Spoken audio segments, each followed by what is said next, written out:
Hola queridos oyentes, videntes, soy Nieves Soriano Nieto, soy profesora de filosofía y doctora en filosofía y presidenta de la asociación cultural La Sociedad de Filosofía en Abierto. Desde esta sociedad lo que pretendemos hacer es intentar hablar de la filosofía en abierto, como el nombre dice, y bueno, pues esto significa que no solamente vamos a tratar lo que se trata por el canon tradicional de la filosofía, sino que vamos a intentar ampliarnos. Mi charla de hoy versa sobre qué es esto de la filosofía oriental. Llevo tiempo investigando sobre esta cuestión, que cómo vemos en Occidente como categoría a Oriente y si esto tiene algún tipo de relación con la filosofía. Y pues digamos en la trayectoria que voy a hacer hoy intentaré, no sé si dar respuestas, pero sobre todo intentar que nos planteemos juntos unas cuantas preguntas. La charla empieza intentando utilizar una categoría en la que ya hay una división, porque cuando hablamos de filosofía oriental tenemos que hablar de otra filosofía, ¿no? Occidental, vamos a decir, u otras filosofías que podríamos definir como filosofía africana, filosofía latinoamericana.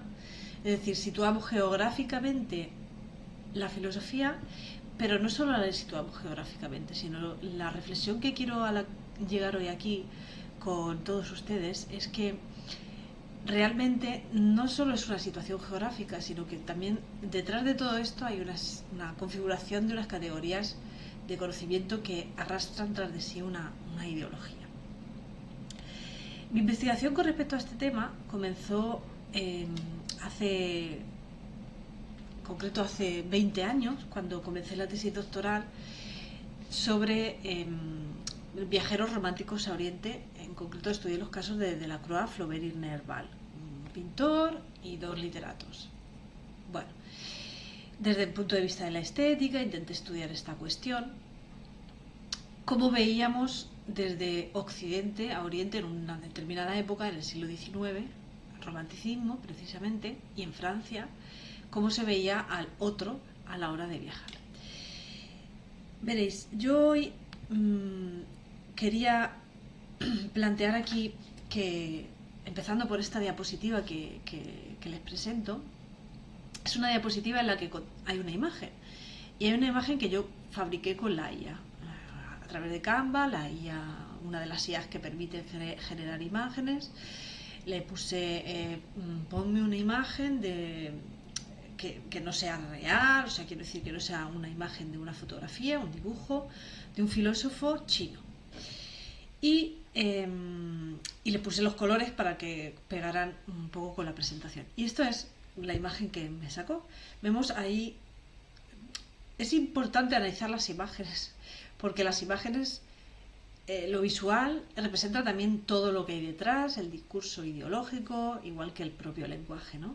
Entonces me sale esta imagen que he traído hoy aquí, entre otras que les voy a traer, en la que pues se ve a un señor anciano, filósofo chino, debe ser anciano por lo de la sabiduría, vestido con ropas que atribuimos a la vestimenta china, o más bien de Asia Oriental, con su tocado típico chino de ideologías, o sea, de prejuicio, vamos a decir, en el que el señor está un poco calvo y podríamos adivinar que tiene una coleta atrás de sí y una barba blanca, que también implica sabiduría, pero es una barba blanca y larga, diferente a la que se representa, por ejemplo, a los filósofos griegos, en los cuales es una barba más corta, más, con una forma más redondeada y rizada, ¿verdad? Y esta es más alargada, puntiaguda, y la identificamos más en el imaginario con la cultura de Asia Oriental.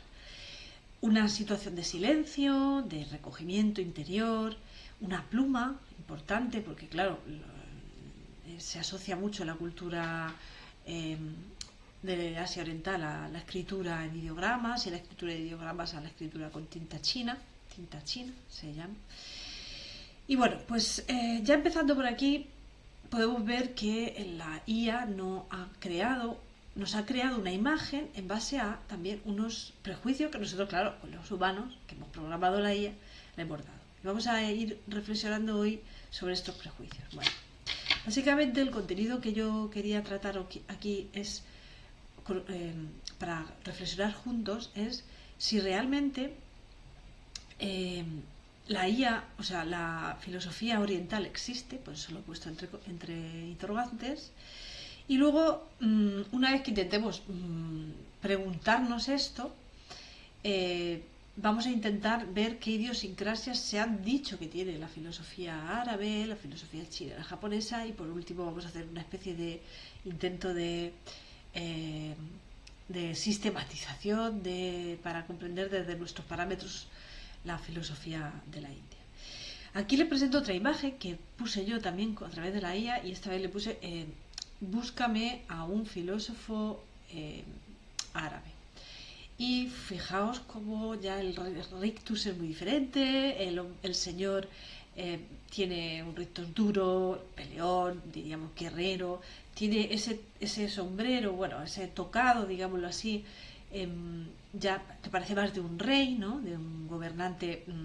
Podría llevar perfectamente una espada, machete, y un bigote que es más agresivo que el de la barba india, el de la barba china. Con lo cual también podemos ver aquí qué entiende la IA y por tanto qué entiende el humano en general, o qué ha programado la IA, que que se entiende por un árabe y que se entiende por un pensador árabe. Todo comenzó cuando yo me encontré en el Louvre este cuadro. Este cuadro es un cuadro de Delacroix que se llama La mujer de Argel, Les femmes d'Alger dans leur appartement, es decir, las mujeres de Argel en su apartamento. Perdona mi pronunciación, no estoy en mi mejor momento, ni es mi idioma.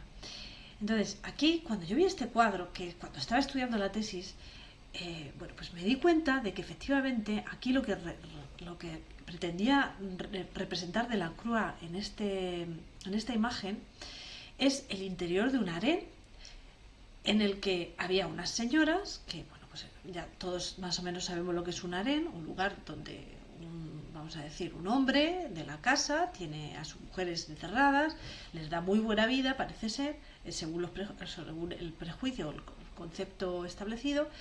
Las mujeres ahí son libres, fijaos hasta qué punto de vista son libres, que son mujeres árabes, están fumando narguiles, no están ataviadas con el velo, y, eh, y pero están a disposición, digamos, del hombre que las mantiene, pues para ejercer su derecho sexual sobre ellas, ¿no? Cuando Delacroix viaja a Marruecos y Argelia, realiza su viaje, produce unos diarios muy interesantes en los que, bueno, básicamente son diarios hechos de acuarela, porque no olvidemos que Delacroix era un pintor, aunque también escribía y también tiene una correspondencia muy bonita de la que podemos ir sacando un poco extractos de esta cuestión.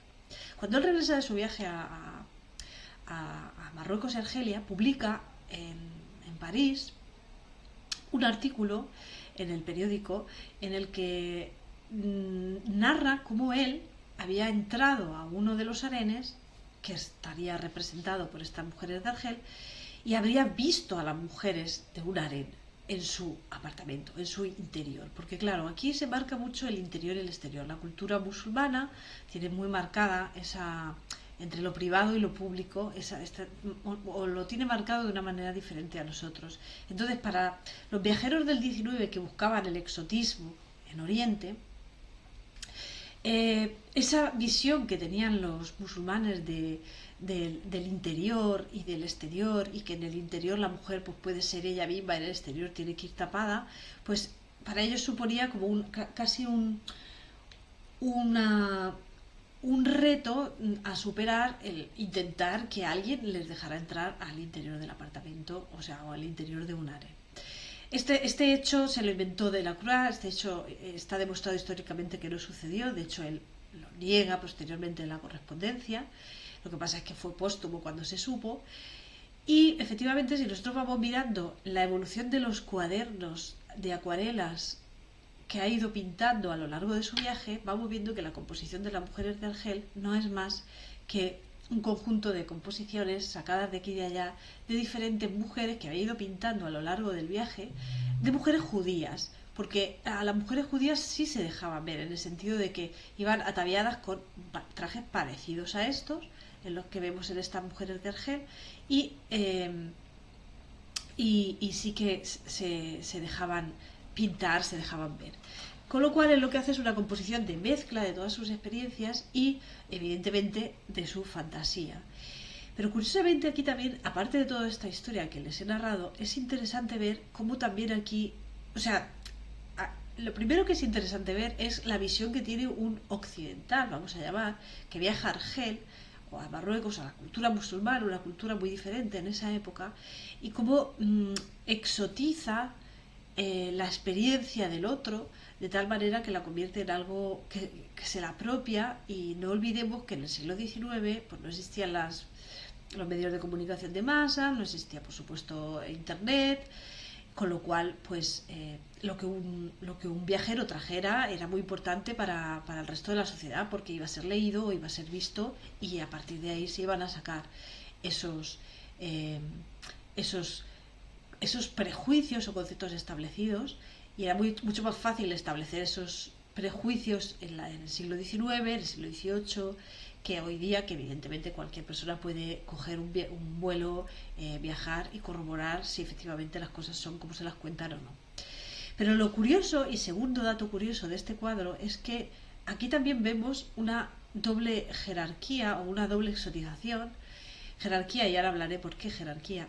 Porque están las mujeres de Argel que ya desde la mirada, jerarquía, desde la mirada de la cura que las pinta, ya se está poniendo él por encima, en el sentido que está cosificando a unas personas, cosificando en el sentido que las está haciendo un cuadro, y les está generando su punto de vista. Pero además aparece esta señora negra que está a la derecha, que es pues la criada, que sería un escalafón de jerarquía superior, porque esta sería la criada o la sirvienta de las mujeres de Argel que están, digamos, sometidas al hombre, pero esta señora está sometida a la mujer. Es decir, la raza de color está por debajo de la raza musulmana, de la cultura musulmana en la mirada de Delacroix, y Delacroix se sitúa, digamos, por encima, y ahora veré desde qué punto de vista se interpreta esto, de las mujeres de Argel. No obstante, ninguna vive mal, como se ve por las ropas, los adornos de la casa, el espejo, las puertas, los azulejos, las cortinas, el cortinón ese que divide la estancia.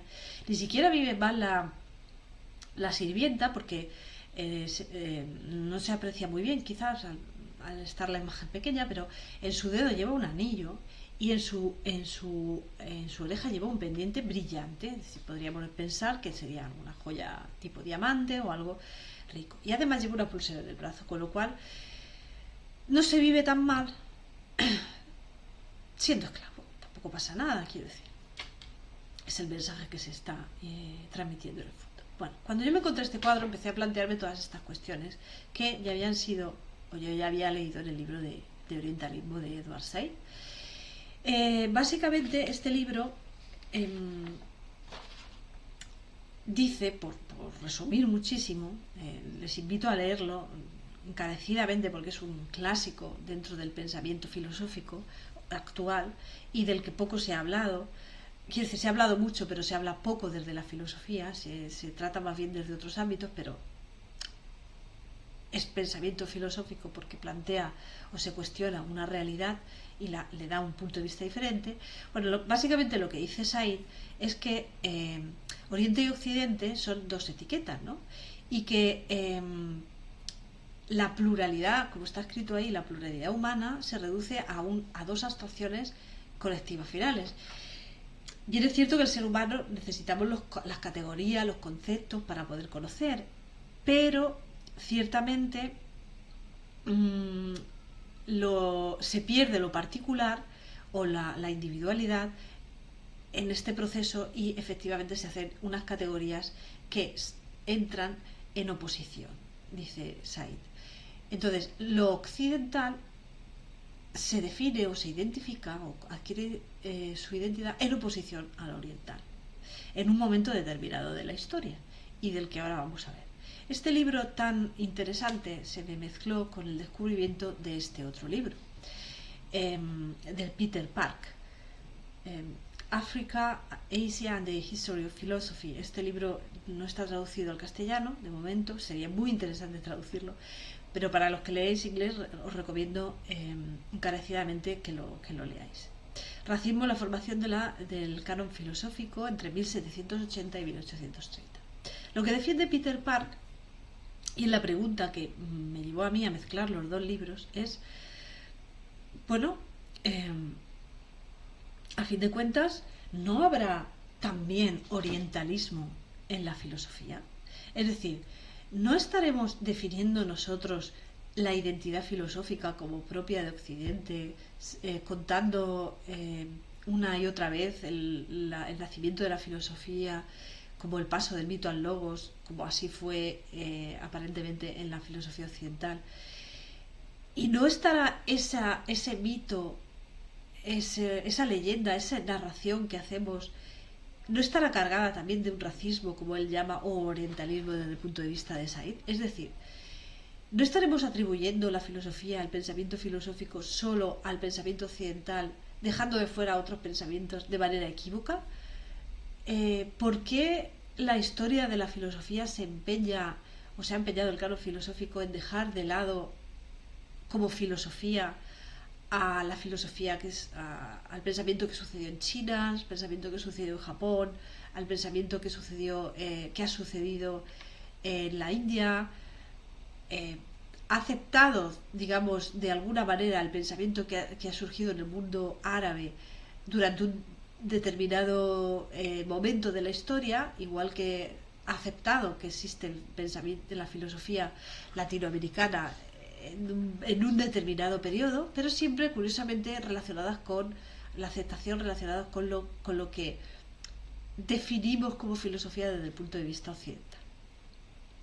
Aquí les traigo otra imagen, que es la de, yo le escribí a la IA, búscame una imagen de un filósofo africano. Igualmente me trae un filósofo de color, ataviado con unas ropas que podríamos decir del desierto. Con esto yo lo que quiero hacerles ver es que al fin de cuentas existen unos prejuicios a la hora de... O sea, existen categorías, el ser humano necesita categorías para conocer, pero las categorías no son inocentes y tienen detrás prejuicios.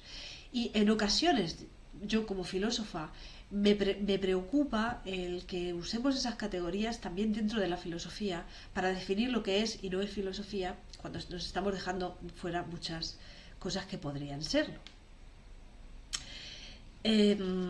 Nosotros definimos filosofía como, vamos a decir, bueno, nosotros, los occidentales decimos, la filosofía es algo propio de Occidente, es un saber teorético, es un saber sistemático, es un saber abstracto, es un saber, en un momento determinado en la historia se le atribuye el término racional, y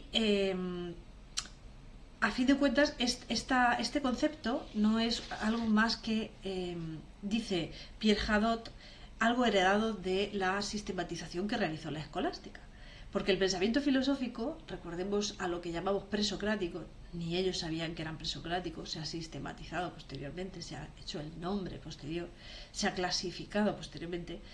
Pues muchos de ellos tampoco eran muy sistemáticos, ni eran muy teoréticos, ni vamos a decir que eran abstractos. Abstractos sí eran, pero no siempre, también tenían cierto carácter o cierta idiosincrasia, sea no abstracta, sino más concreta, y podríamos decir que especialmente racionales algunos no eran, ¿no? Con lo cual, pues lo que nos dice Pierre Hadot es que, a fin de cuentas, nosotros, la historia de la filosofía, nosotros decimos, esto es filosofía y esto es filosofía. La filosofía es un saber teorético, sistemático, racional, todo esto que he dicho, y el resto no lo es. el resto es pensamiento, ¿no? Pensamiento oriental, porque no es teorético, sistemático, bla, bla, bla. Ahora hablaremos un poco de eso. Pero la idea es que nosotros esta noción de filosofía la hemos ido creando a lo largo de la historia de una manera narrativa y no inocente. No inocente en el sentido de que bueno, pues se ha hecho una clasificación identitaria que podríamos decir desde el punto de vista de Edward Said por oposición de lo uno a lo otro. Y nos hemos atribuido el pensamiento filosófico en base a esta definición, pensando que en otros lugares no hay pensamiento racional, teórico, sistemático, abstracto, y que en nuestro pensamiento llamado filosofía sí que lo hay, todo el rato, ¿no? Claro, entonces nosotros hemos creado, nosotros, hablo en Europa, Occidente, como lo queréis llamar, hemos creado o funcionamos mucho con las dicotomías, es decir, o blanco o negro, o filosofía o pensamiento, o razón o empiría, o razón o experiencia. Siempre interpretamos, bueno, siempre no, pero tendemos a interpretar la realidad de esa manera. Y claro, no iba a ser menos el pensamiento filosófico. Es decir, hay que oponer la filosofía o definir la identidad de la filosofía en oposición a lo extremo, al otro extremo. ¿Cuál es el otro extremo? Pues en un momento de la historia fue la religión, por ejemplo. La filosofía surge como pensamiento que se independiza del mito, de la superstición, del pensamiento que no abraza la naturaleza y que a fin de cuentas se dedica a hablar sobre cosas que no son explicables, que pertenecen a un mundo superior y que tienen que ver con las creencias. Pero hay un momento determinado de la historia en el que, digamos, la religión va quedándose en un segundo plano. Bueno, pues ya sabemos en nuestra historia, al final la religión poco a poco va quedándose, bueno, se va diferenciando mucho en el ámbito de lo privado y lo público y se va quedando cada vez más la religión para el ámbito más privado, poco a poco, ¿eh? Y luego, pues en el ámbito de lo público, pues el Estado tendría que ser independiente de la religión, la ciencia tiene que ser independiente de la religión y, ¿por qué no?, también la filosofía tiene que ser independiente de la religión.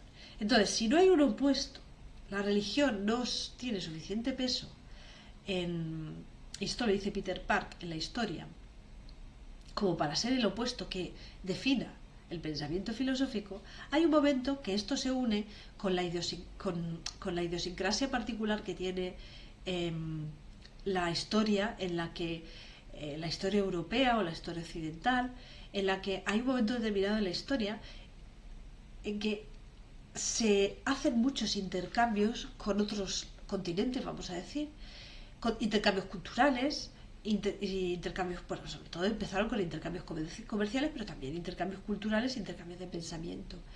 Hay un momento determinado en la historia en el que los intelectuales, vamos a decir, los filósofos, los artistas, los literatos, por ejemplo, en el siglo XVIII viajaban mucho a Italia para imbuirse de la cultura clásica, de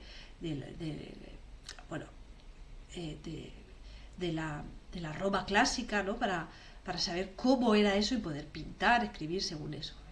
Obviamente el viaje a Grecia hubiera sido también bastante interesante, pero Grecia en ese momento tampoco estaba tan, vamos a decir, occidentalizada como para en el siglo XVIII atribuirle el siglo de las luces, esa necesidad que tenían de buscar lo clásico.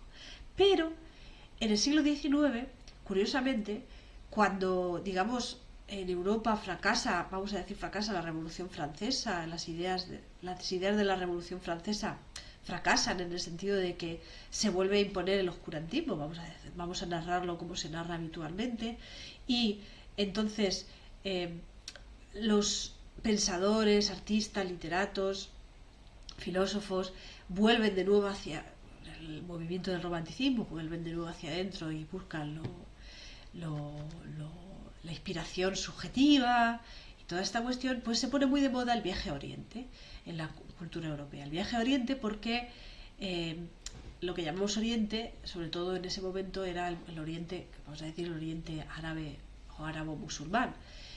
También había viajeros al Extremo Oriente, pero a principios del siglo XIX fundamentalmente se hacía en el Oriente Árabe. Posteriormente, sobre todo, se empezó a buscar las cuestiones de la Indochina, de todas esas cuestiones más alejadas. Pero al principio pues hubo un movimiento muy fuerte de buscar el exotismo, la subjetividad, cómo me siento, cómo se siente otra cultura, cómo nos podemos, rechazando nuestra propia cultura, fracasados los parámetros de la racionalidad ilustrada, cómo podemos buscar en otras culturas o la solución o el problema, ¿no? Entonces aquí la filosofía tiene un juego muy importante en el siglo XIX, finales del XVIII, principios del XIX, porque, claro, la filosofía en el siglo XVIII se asocia a la razón. Antes también con Descartes, ¿no? Pero ya abraza lo racional. En el sentido, no es que se negara la experiencia, hay mucho empirismo, el empirismo es un movimiento fundamentalmente que se desarrolla en el siglo XVIII, sino que en el fondo, en el pensamiento, tras sea experiencia o razón, en el fondo es un pensamiento racional, es decir, es un pensamiento en el que las emociones no tienen cabida. Y se opone al pensamiento irracional. Y esto, cuando en el siglo XIX comienza a desarrollarse el viaje a Oriente, pues también se exotiza la filosofía. También hay gente que busca la filosofía en otros lugares. Y también hay personas que buscando la filosofía en otros lugares, igual que hay viajeros que buscando la solución en otros lugares, a lo mejor encuentran el problema o encuentran la solución de, en contra del otro, definir su propia identidad y por tanto al otro lo ponen como algo negativo, ¿verdad? Pues igual pasa con la filosofía. En todo caso, el Oriente sirve en ese momento, así dice Peter Park, para ser el otro irracional que da sentido a la definición que se buscaba de filosofía, o que se estaba gestando, que se había gestado en el siglo XVIII, de filosofía como saber teorético, sistemático, bueno, que viene de la escolástica y se alimenta en el siglo XVIII con el concepto de somos racionales, y por tanto la filosofía es un pensamiento racional, y se opone al otro oriental que, a fin de cuentas, sobre todo fijándose en la parte de la filosofía china y la filosofía india, que son las más antiguas, incluso más antiguas que la propia filosofía occidental, pues para negar que esto era algo que sucedía. Simplemente lo que había allí era un pensamiento irracional porque, a fin de cuentas, lo que piensan los orientales no está definido más allá de su estado de naturaleza, porque y veremos alguna cita más adelante de Hegel, no tienen el espíritu libre, no han logrado independizarse, digamos, de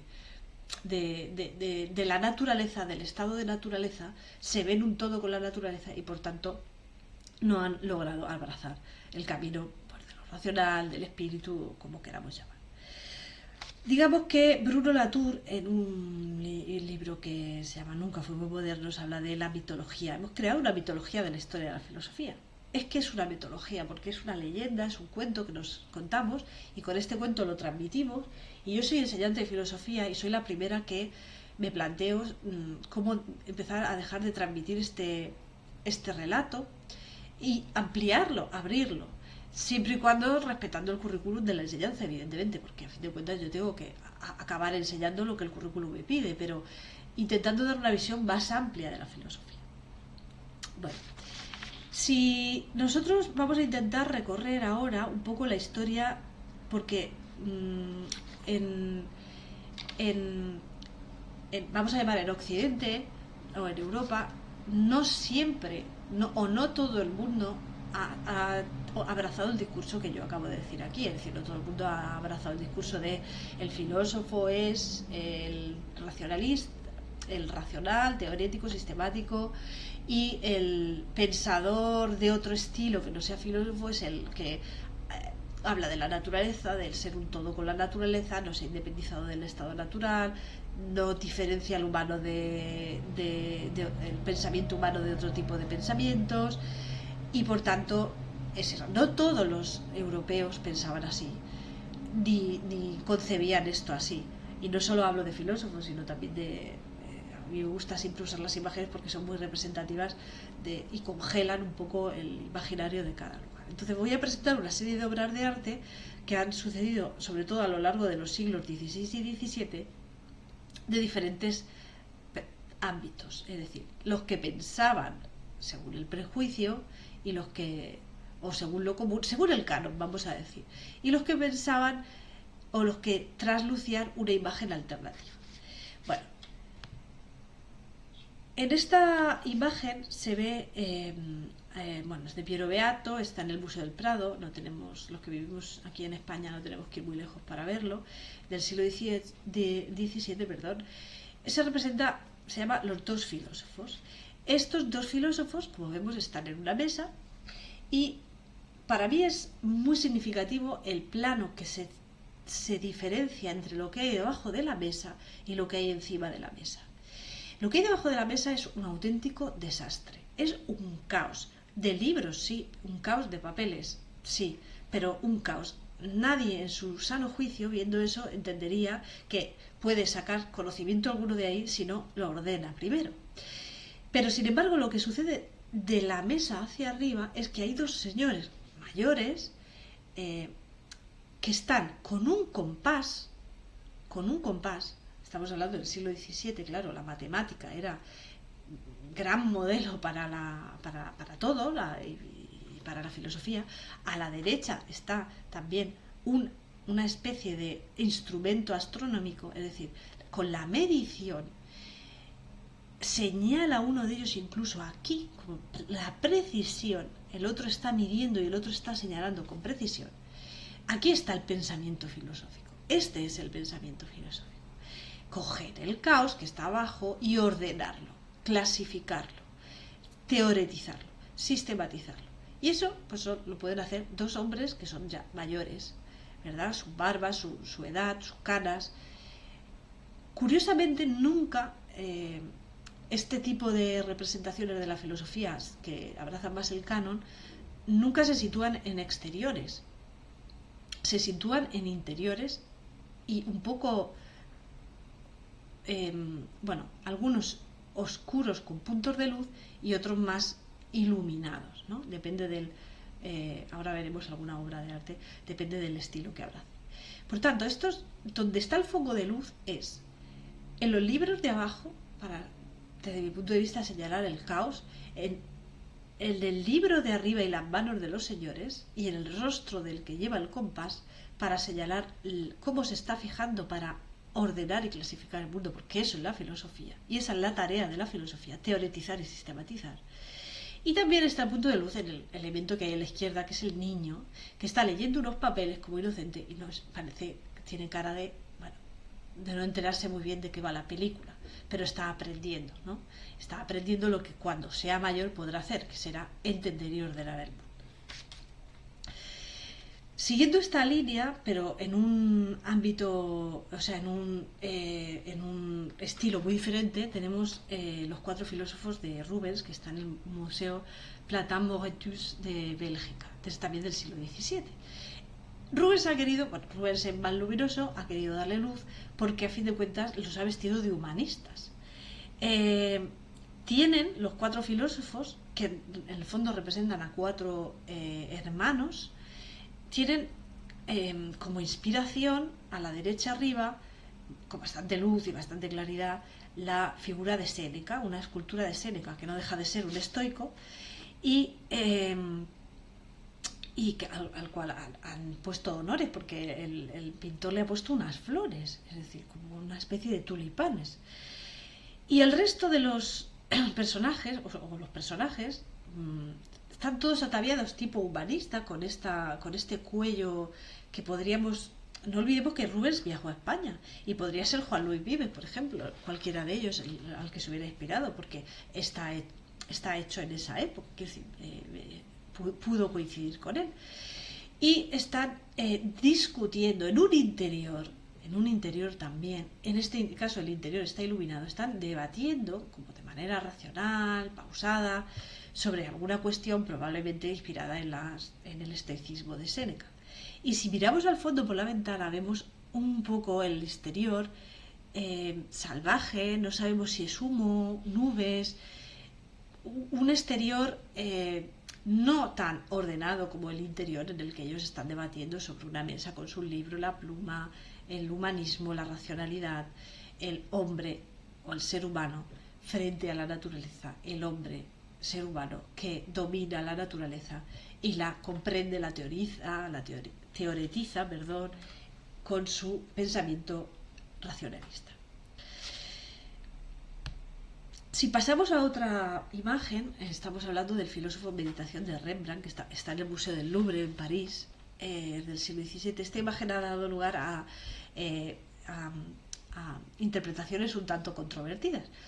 Pero bueno, el filósofo en meditación, nosotros vemos a la izquierda, bueno, con el color de las pinturas de Rubens, ese color oscuro y luego esos dorados, vemos a la izquierda un exterior por el que entra una luz muy potente, ¿verdad? Y un señor que, bueno, como el título lo nombra, es un filósofo en meditación, está meditando. Este cuadro tradicionalmente ha sido interpretado como una representación más o menos del mito de la caverna, de Platón.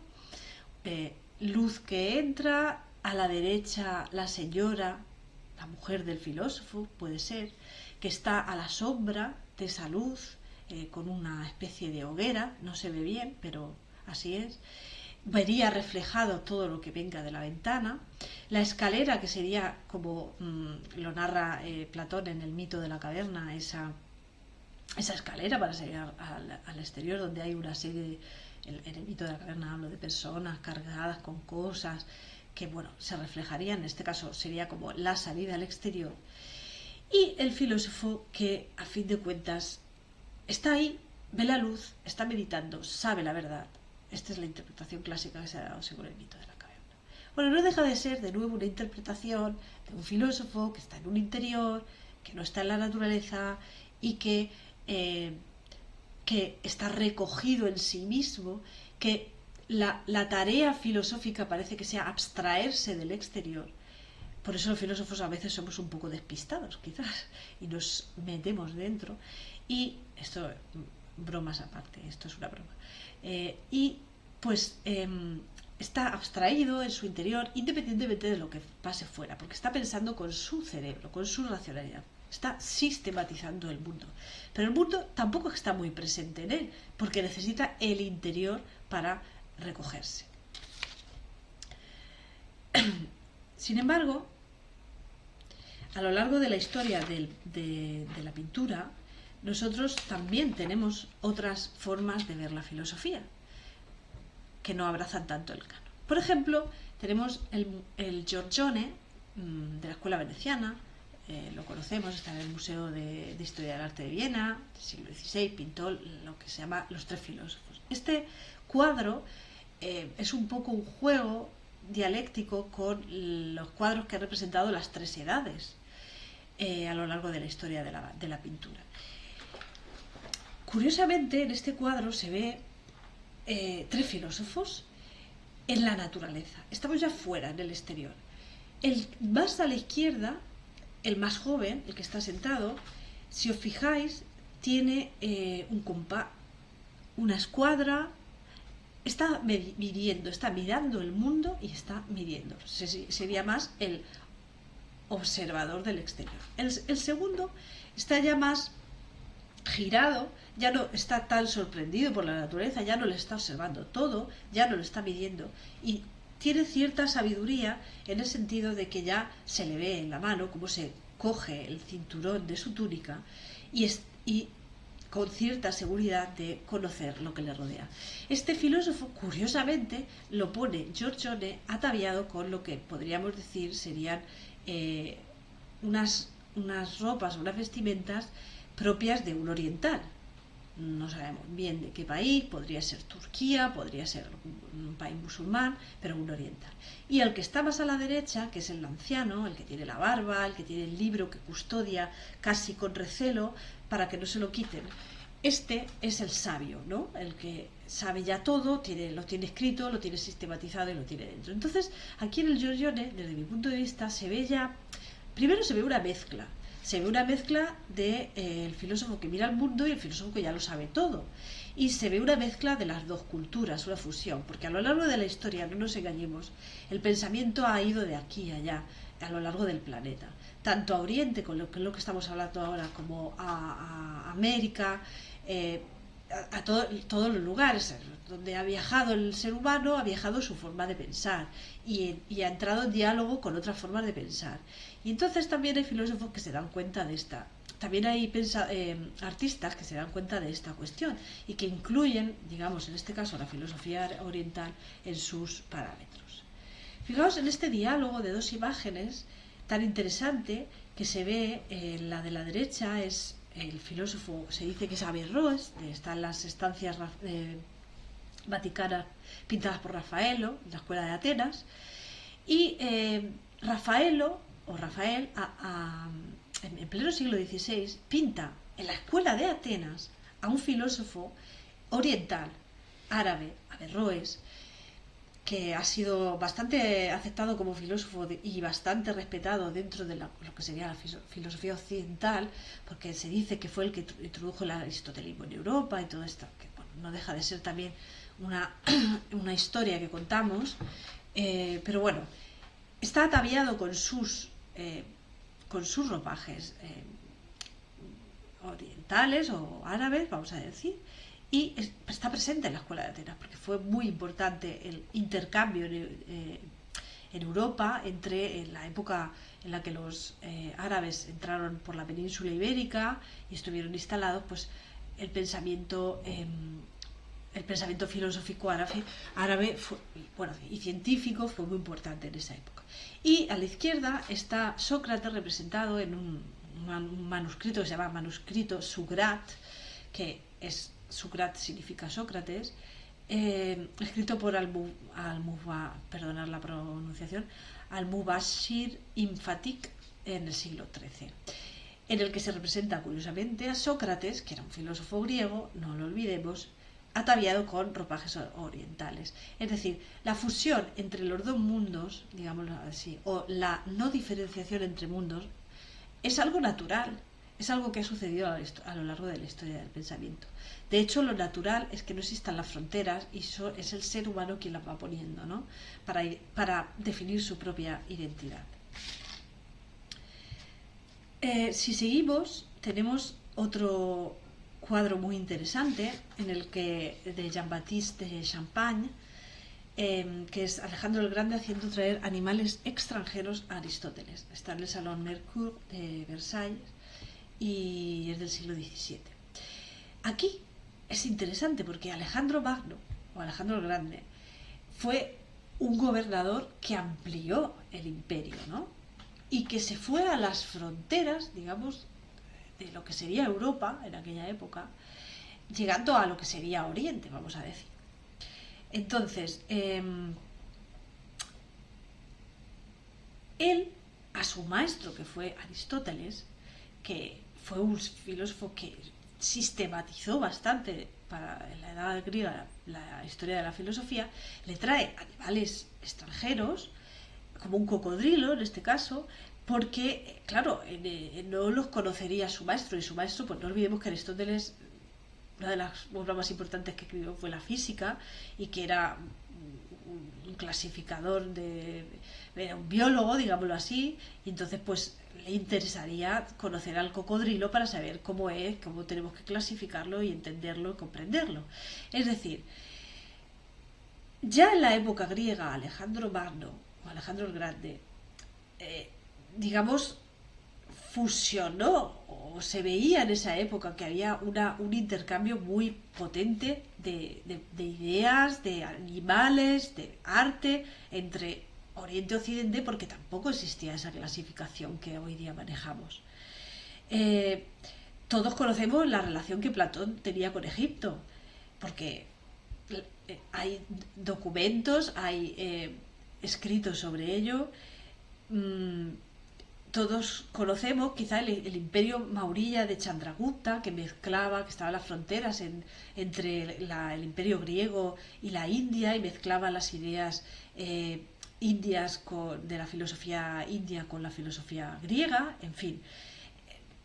había una mezcla que era evidente y había representaciones en Europa a lo largo de estos siglos también, en las que efectivamente había personas que pensaban más o interpretaban la filosofía como el canon tradicional y otras que efectivamente entendían que había una fusión y una unión y que el pensamiento filosófico pues era algo más único, ¿no? O más unificado.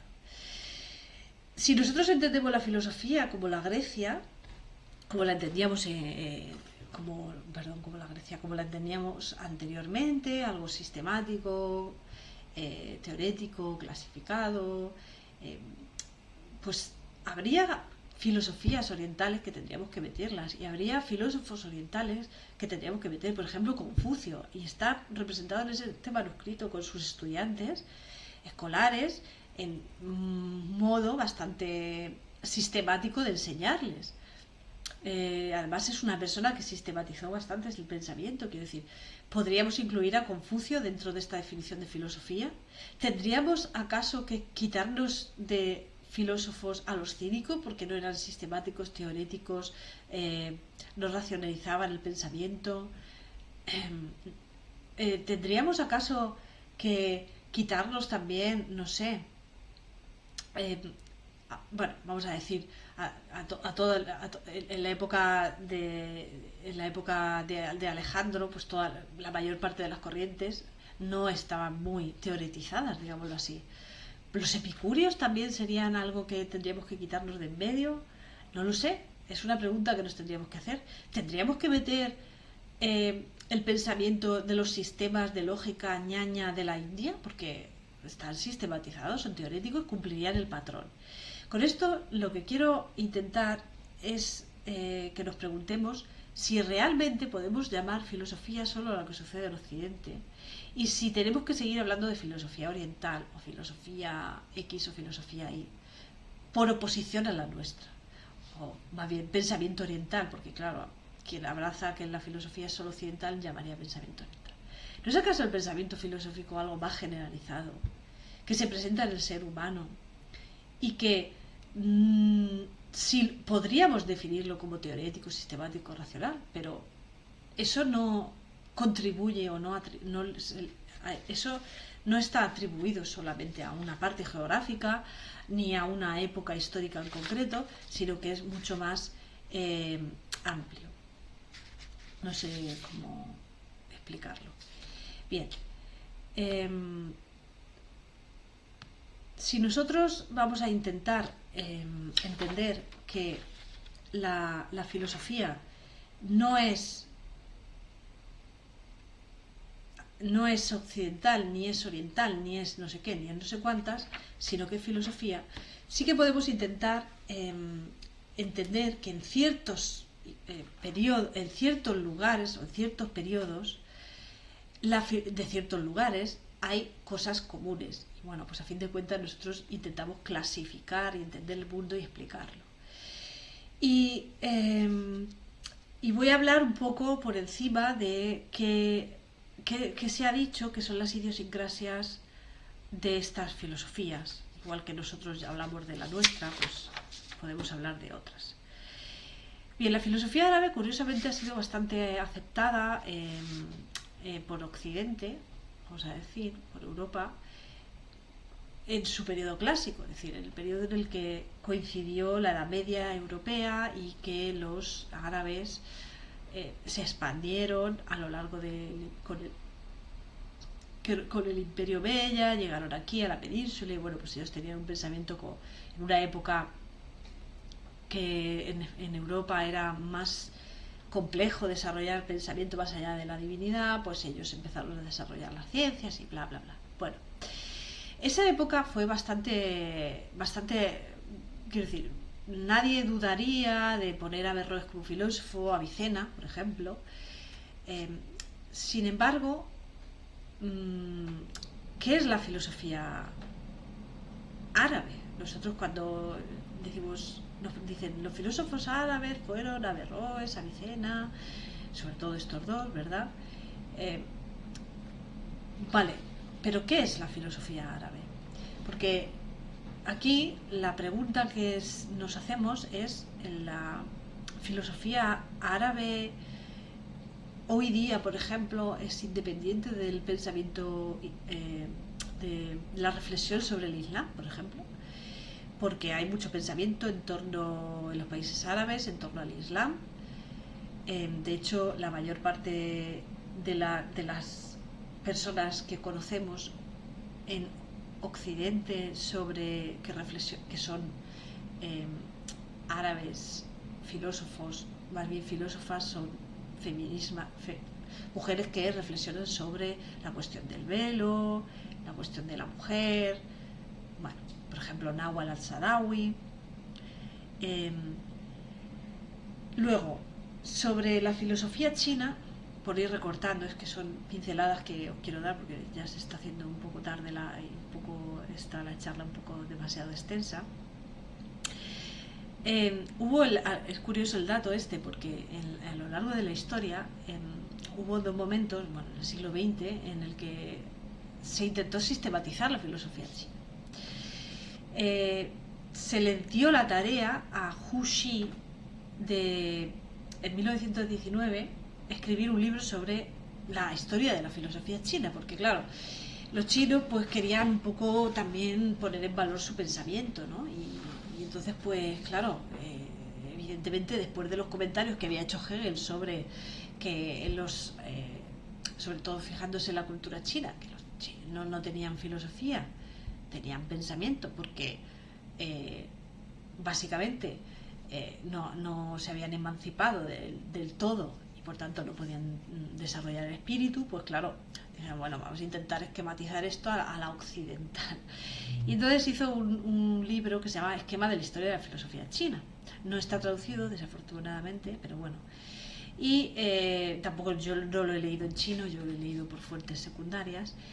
Entonces lo que intentaba Hu Xi era adaptar el pensamiento chino a las categorías utilizadas tradicionalmente por el canon occidental, como la epistemología, la filosofía política, gnoseología, la ética, la estética. Entonces intentó sistematizar el pensamiento chino o la filosofía china a lo largo de la historia poniéndolo en estas categorías. Pero claro, y entonces su discurso era que había dos ejes en la filosofía, dos ejes, uno por un lado en la historia, el griego hebreo, y por otro lado el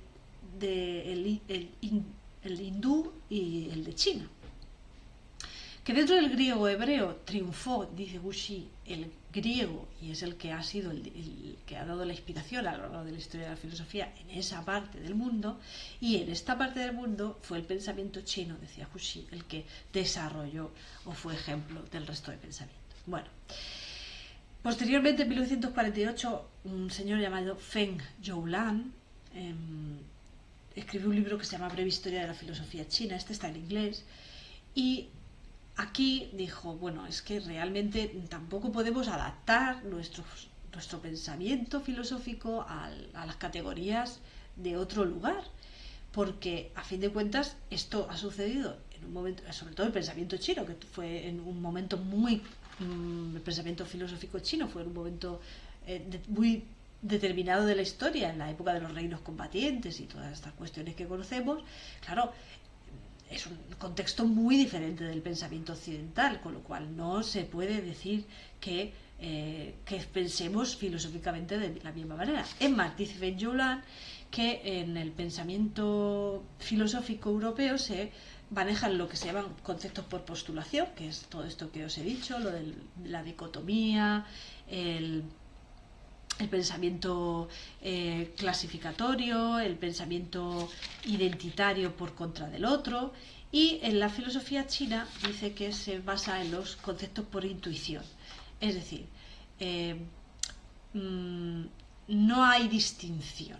No hay distinción entre una cosa y otra. Es un todo y se conoce porque se intuye ese todo, ¿no?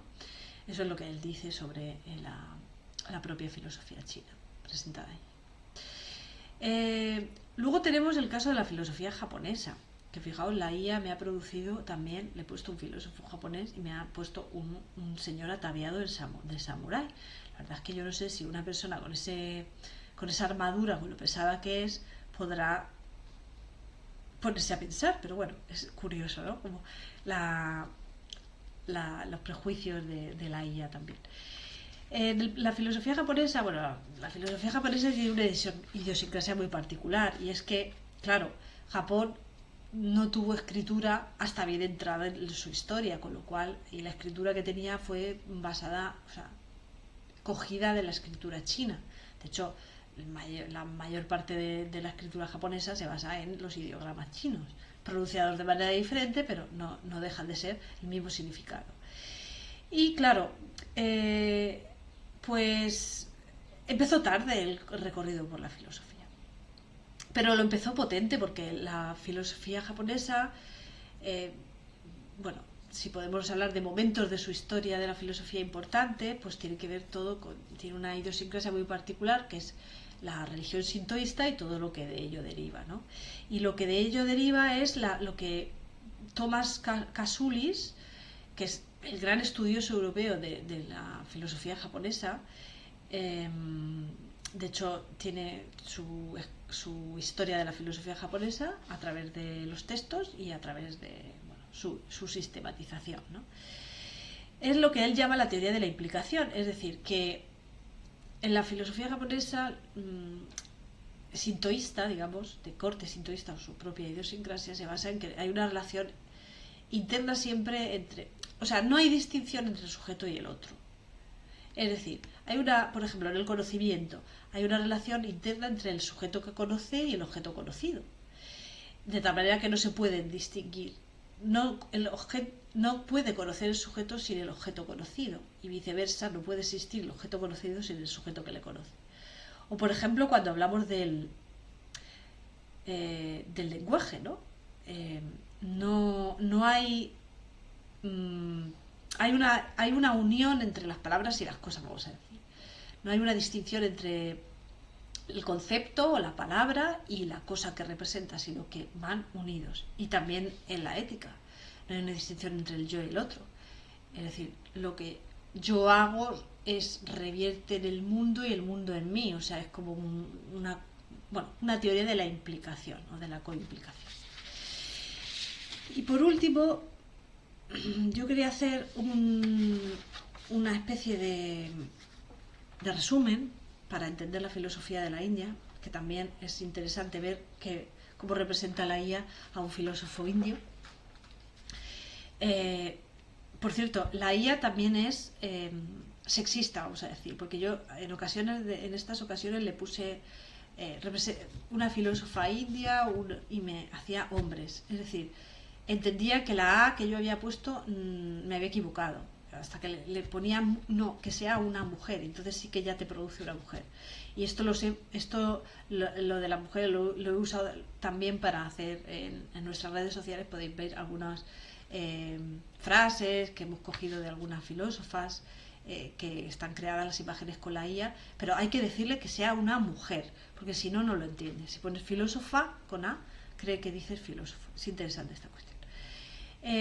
Bueno, en la filosofía de la India he hecho este resumen para poder entenderlo, porque realmente no es así, quiero decir, para poder entenderlo desde nuestros parámetros occidentales, porque somos así, que necesitamos ver las cosas a lo largo de la historia, porque el problema para nosotros, para entender la filosofía de la India, es que no es una cosa sucede la otra y sucede después otra y va quitando la anterior o va discutiendo la anterior, sino que la filosofía en la India se produce como una torre de Babel, que se va construyendo una cosa sobre la otra y no la niega, sino que la abraza, y a veces hablan de lo mismo pero le dan matices diferentes, con lo cual pues es difícil de entender para nosotros. Básicamente nosotros hablamos, o sea, la filosofía de la India más es la de la India clásica, ¿no? Que es el periodo que va desde el 2000 al 1000 antes de nuestra era o antes de Cristo, como lo queramos decir. Luego hay otro periodo que sería el periodo del 1000 en adelante hasta la actualidad, que sería más el periodo pues influenciado sobre todo por la colonización inglesa y ya pues más de estilo filosofía más de estilo occidental, ¿no? Aquí en el periodo clásico tenemos el periodo védico, que es por primero, vamos a decir, donde se da pues todas reflexiones metafísicas sobre el pluralismo de sustancias y todas estas cuestiones escritas tener en cuenta que esto no es una cosa sistematizada, pero hay estos textos que se recogen, que son el Rig Veda, la Atharva Veda, el Yajurveda. Después vienen la época que llamamos de los brahmanes, que son una época más en la que los textos son más religiosos y más difícil divorciar el pensamiento filosófico del pensamiento religioso, que es precisamente lo que sirve a Hegel para argumentar esa unión del